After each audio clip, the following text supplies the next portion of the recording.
মানুষের নেতা সাবেক সংসদ সদস্য জনাব জাহিদুর রহমান জাহিদ উপস্থিত, আজকের প্রধান অতিথি আমাদের প্রাণের স্পন্দন বাংলাদেশ জাতীয়তাবাদী দল বিএনপির মাননীয় মহাসচিব মির্জা ফখরুল ইসলাম আলমগীর, জনাব মির্জা ফখরুল ইসলাম আলমগীর সহ ঠাকুরগাঁও জেলা বিএনপি নেতৃবৃন্দ, পীরগঞ্জ উপজেলা বিএনপি নেতৃবৃন্দ, বিভিন্ন জায়গা থেকে আগত নেতৃবৃন্দ এবং সর্বস্তরের পীরগঞ্জ উপজেলাবাসী, আসসালামু আলাইকুম।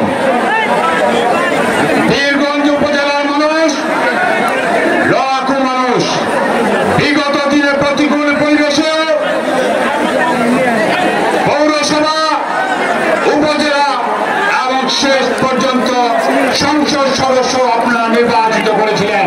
এই জন্য অভিনন্দন জানাচ্ছি আপনাদেরকে।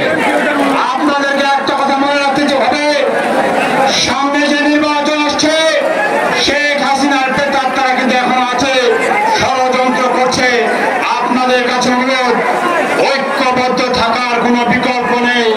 পীরগঞ্জবাসী আপনারা ঐক্যবদ্ধ থেকে আগামী দিনের নির্বাচনে এবং সকল সময়ে ঐক্যবদ্ধ থাকবেন, এই আহ্বান রেখে সকলের সুস্বাস্থ্য কামনা করে আমি আমার কথা শেষ করছি। খোদা হাফেজ।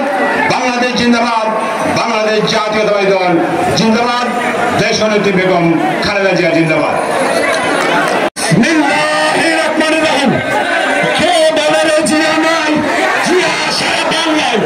আমার ভাই কবরে খুনি কেন বাহিরে, সবাইকে বলতে